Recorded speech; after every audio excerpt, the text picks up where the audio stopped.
के प्रसिद्ध अधिवक्ता शिवनंदन भारती जी अपने 5 सदस्यीय टीम के साथ जो है मोतिहारी पहुंचे हैं, इसलिए कि आर्मी के जवान को न्याय मिले। सबका मकसद जो है अलग अलग हो सकता है, रास्ते अलग हो सकते हैं, सब में मतभेद हो सकता है, लेकिन रास्ता और सब मकसद एक ही है सबका कि आर्मी के जवान को न्याय मिले। ये वकील से पहले एक साधारण इंसान है और ये कानूनी प्रक्रिया के माध्यम से, कानूनी दांव पेच से आर्मी के जवान को रिहा करवाने के लिए यहाँ पर पहुंचे हैं। और वो कानूनी दांव पेच क्या हो सकता है उसको ध्यान से सुनिएगा। वकील साहब बताइए कैसे एक आर्मी के जवान को छुड़ाया जा सकता है, और 7 दिन से अभी तक माननीय न्यायालय ने इस मामले में संज्ञान क्यों नहीं लिया, त्वरित कार्रवाई क्यों नहीं की, आप बताएं इसके सारे मीडिया कर्मियों। देखिए, सबसे पहले तो एक चीज समझना होगा, ये जो कि इसमें 2 केसेस कराए गए हैं पुलिस के द्वारा, एक 85/23 है और एक 86 है। तो इसमें 85 जो किया गया है, इसमें जो मुख्य धाराएं लगाई गई है, इसमें नसीम अख्तर साहब हैं, आवाज़ आ रही है ना आप लोगों को? ये नसीम अख्तर साहब हैं, इनके द्वारा एक शिकायत दर्ज की गई और इसमें बताया गया कि जब बोल रहे हैं कि जब हमारे चाचा होकर एक गाड़ी आई जिनसे उनका धक्का लगा, और धक्का लगने के बाद कह रहे हैं कि वो गिर गए जिसमें उनको चोट लगी। और इसके बाद वो कहते जब उन्होंने पुलिस को खबर किया तो ये नोक झोंक हुआ, गाली गलौज हुआ। और इसमें धारा जो लगाया गया उसमें 279, 337, 338, 341, 323 और 325 बट्टा और 504 भी है। तो एक एक धारा के बारे में मैं बता दूं कि ये देखिए, सबसे पहले तो आपको ये जानना होगा कि 379 जो धारा है, वो जब कोई आदमी लापरवाही से गाड़ी चलाए, यदि साधारण शब्दों में कहा जाए तो आप देखते होंगे मोटरसाइकिल वगैरह है, कोई आदमी और लहरिया का टाइप का चलाता है तो लापरवाही कहते, तो उस सब में 279 लगता है। लापरवाही से गाड़ी चलाए और यदि किसी को चोट लग जाए तो ऐसे परिस्थिति में 337 की धाराएं लगती है। तो और 338 जो है, यदि चोट लगी और जान का खतरा हो तो 338 लगती है। तो ये एक सीरीज जो है 337, 338 और 279, ये लापरवाही से गाड़ी चलाने वाले के विरुद्ध लगता है। इन तमाम धाराओं का बेलेबल है। बेलेबल का मतलब होता है कि इसमें तुरंत बेल मिल जाना चाहिए, इसमें कहीं कोई ये नहीं है। इसके बाद 341 लगाया गया कि यदि किसी व्यक्ति को आपने पकड़ लिया, कहीं जाने नहीं दिया, रॉन्गफुल कन्फाइनमेंट है। और 323 है कि लपड़ थप्पड़ से यदि किसी के बीच में मारपीट होती है तो वो लगता है। 504 है गाली गलौज का। तो तमाम जो धाराएं इसमें लगी हैं सभी बेलेबल है, उसमें as a matter of right bail मिल सकता है। अब एक सेक्शन जो जोड़ा गया है इसमें 325, ये 325 का इसमें कहीं कोई मटेरियल नहीं था। तो ये जो एफआईआर हुआ है वो जो मटेरियल है यहाँ पर अवेलेबल, 325 का कहीं कोई मटेरियल नहीं है। यदि 325 कहता है कि गंभीर चोट पहुँची है, और गंभीर चोट का परिभाषा है आईपीसी के 320 में दिया गया, जो 7 कैटेगरी है। तो जानबूझकर यदि किसी को कोई मारा और तब यदि गंभीर रूप से चोट लगता है तब वो 325 लगता है। इस एफआईआर में ही ये बात कही गई है कि वो लापरवाही से गाड़ी चला रहे थे जिससे टक्कर हुई थी, इरादा नहीं था मारने का, तो 325 लगता नहीं है। इसीलिए ये बात न्यायालय में रखा जाएगा।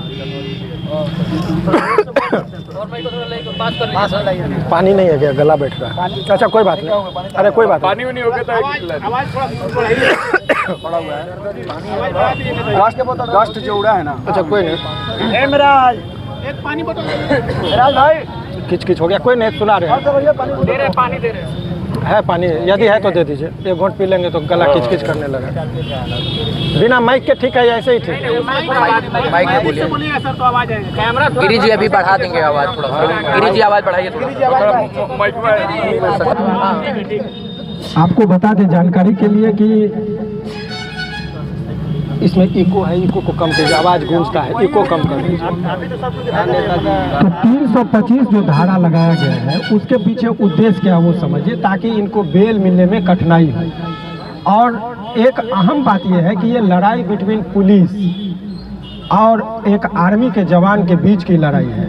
तो इसमें हम और आपकी एक भूमिका है कि पुलिस और आर्मी जो होते हैं वो आम आदमी के रक्षा के लिए होते हैं।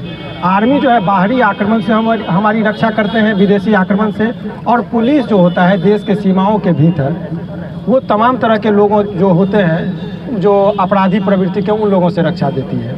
लेकिन सवाल यह है कि पुलिस के प्रति भी हमारी इतनी ही आस्था है जितनी आर्मी के प्रति है। लेकिन कुछ पुलिस कर्मियों के हरकत से पूरे पुलिस समाज जो है सो बदनाम होते हैं। खास करके बिहार पुलिस का पूरे देश में अभी किरकिरा होने लगा है। तो वो जो बाद की जो इनका कंडक्ट था कि मारते हुए उनको लेके गए आर्मी के जवान को, और वो परिचय भी देते रहे कि आर्मी का है, तो वो मारने का अधिकार उनको बिल्कुल नहीं है। वो आम आदमी को भी नहीं मार सकते हैं। तो यहाँ तो एक आर्मी का जवान था, उनके प्रति सभी लोगों की भावनाएं कदर होती है। तो ये सरासर जो है सो एक गलतपूर्ण तरीका था। उस पर विभागीय अपना जो भी कार्रवाई हुई उस चीज़ से नहीं है। कौन गलत कौन से उससे भी हमें कोई मतलब नहीं, क्योंकि वो जज और न्यायालय का काम है। अभी हम लोगों का मुख्य उद्देश्य है कि उनको बेल कैसे मिले और जल्दी से जल्दी कैसे रिहा हो। तो दो केस, एक केस का मैंने ये बताया और एक पुलिस के द्वारा भी की गई है। तो सवाल ये है कि लड़ाई भी पुलिस के द्वारा हो, पुलिस मारती भी है, पुलिस केस भी करती है, अनुसंधान भी वही लोकल पुलिस कर रही है। तो यहाँ अनुसंधान फेयर होगा कि नहीं होगा, ये एक अहम मुद्दा है। तो इसकी जांच इंडिपेंडेंट एजेंसी से होनी चाहिए कि आखिर दोषी कौन है। तो वही पुलिस आप ही चोर, आप ही राजा, आप ही केस करने वाले, तो फिर न्याय की उम्मीद नहीं की जा सकती है। और भारतीय न्यायपालिका में एक जूरिस्प्रूडेंस का सिद्धांत है कि न्याय केवल होना नहीं चाहिए, न्याय होते दिखना भी चाहिए। तो यदि वो सही बात है तो आप इंडिपेंडेंट एजेंसी को आप जांच के लिए दे दीजिए, और तब वो निष्कर्ष निकलेगा कि किसकी गलती, वो बात का विषय है।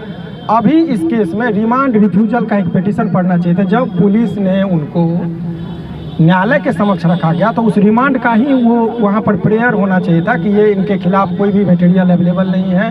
वो FIR के पढ़ के बता देते तो हो सकता था कि न्यायालय में जो है उनको उसी टाइम में रिमांड रिफ्यूजल होता और वो निकल जाते। लेकिन पुलिस ने क्या किया, इसको बाद में दिया, पहले वो केस अपना केस दे दिया है। पुलिस ने क्या किया कि जल्दबाजी में उनको न्यायालय के समक्ष रख दिया और उनको भी सारी बातें नहीं बताई गई और उनका कस्टडी रूटीन वे में जो होता है हो गया। अब सवाल ये है कि अब ऐसे परिस्थिति में अब वो पुलिस अभिरक्षा में नहीं, न्यायिक अभिरक्षा में है, यानी कि न्यायालय के आदेशानुसार वो जेल में है। और हम और आप जानते हैं ये मीडियाबाजी का शोर हो या हमारे और आपके चीखने चिल्लाने का हो, न्यायालय को कोई फर्क नहीं पड़ता, क्योंकि उसके आँख पे पट्टी होता है और हाथ में तराजू होता है। वो सबूत के आधार पर काम करते हैं।